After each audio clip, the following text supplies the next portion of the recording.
Hey guys, Sam here and welcome to the Timeline of Phoenix Suns channel. Today we continue with the second player in our free agent scouting series, and that's T-Wolves backup point guard, Tyus Jones. If you are already a big fan of Tyus Jones, then you are definitely a hardcore NBA nerd. This is one of the most underrated backup point guards in the league, but is he ready to be a full-time starter? Let's break it down.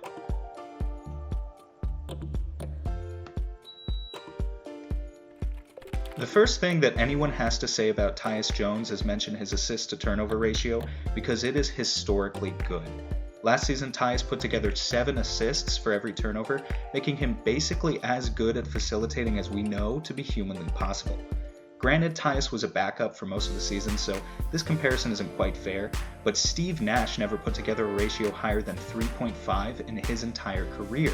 John Stockton never got past 4.3, and Chris Paul never went above 4.6. So while Tyus probably can't sustain 7 as a full-time starter, there aren't many players in the NBA that you can trust more with the ball in their hands. I'm sure Monty Williams, who coached CP3 in New Orleans, would love coaching a guard like that again. I'm just going to let some clips of his vision run now because honestly it deserves your full attention.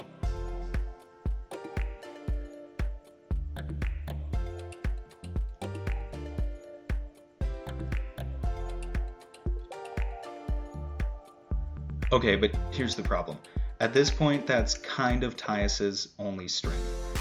Now, to be fair, this is a 22-year-old who is definitely not a finished product, but the rest of his game has a very long way to go. We'll start with shooting. Tyus shot 90% from the free throw line at Duke, so he was projected as a guy with translatable shooting at the NBA level, and so far that's only kind of been the case. Tyus doesn't take a ton of shots in general, but overall for his career he's been a pretty good catch and shoot guy, shooting 39% on catch and shoot threes over the past 3 seasons. It's when you ask him to create for himself that it gets ugly. In those same 3 seasons he's shooting just 22% on pull-up threes. Similar to a guy like Darren Collison, his smaller frame also means that he struggles a bit with getting to the rim. Tyus shot 56% at the rim this year, which is as bad as DeAnthony Melton. He runs the risk of getting blocked a lot, so he has to rely much more on sustaining his offense through runners and floaters.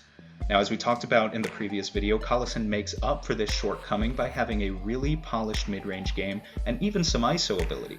Tyus Jones, on the other hand, doesn't have that at all right now, resorting to one-on-one moves only when the shot clock is expiring. He finished in just the 25th percentile in ISO efficiency, so don't expect him to take much of a load off of Devin Booker in that way. Basically, we can expect Jones to create some good looks for Booker, as well as the rest of his teammates, and he will hit an open 3 and knock down some pull-up mid-range jumpers driving off screens. But the rest of his offense is very much still coming along and isn't really developed beyond a guy like Tyler Johnson. Defensively, we run into some major issues as well. Tyus is a little bit bigger than Collison at 6'2" with a 6'5" wingspan and about 15 extra pounds, but that's still not enough to make him a defensive stopper. Whether it's bigger players bullying him or smaller players crossing him up, he's just not a good one-on-one defender. The Timberwolves technically had a better defensive rating with Tyus on the floor compared to Jeff Teague, but that is not a shining endorsement.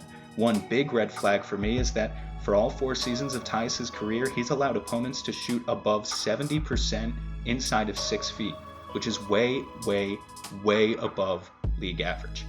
Now, on the other hand, Tyus does play the passing lanes, averaging 2 steals per 36, and when you get a floor general that talented out in transition off a turnover, that can only mean good things for your offense. But even if the off-ball instincts are there, I don't really think Tyus and Booker has the makings of ever being a good defensive backcourt. The upshot here is that Tyus Jones is probably one of the riskiest point guard options for Phoenix this summer. I like him more than some restricted free agent options, and it definitely helps that we saw him succeed in a starting role near the end of the season when he averaged 11 points and 7 assists on good shooting efficiency over the T-Wolves' final stretch of games.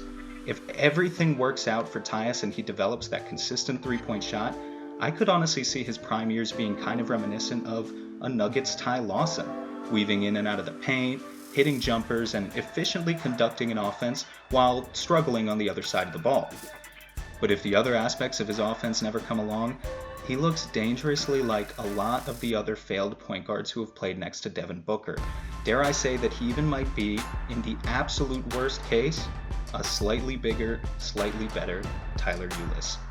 I don't really know what sort of offer sheet it would take for Minnesota to let go of Tyus Jones this summer, but if I had to guess, I'd say his true value is probably somewhere in the $6 to $10 million range.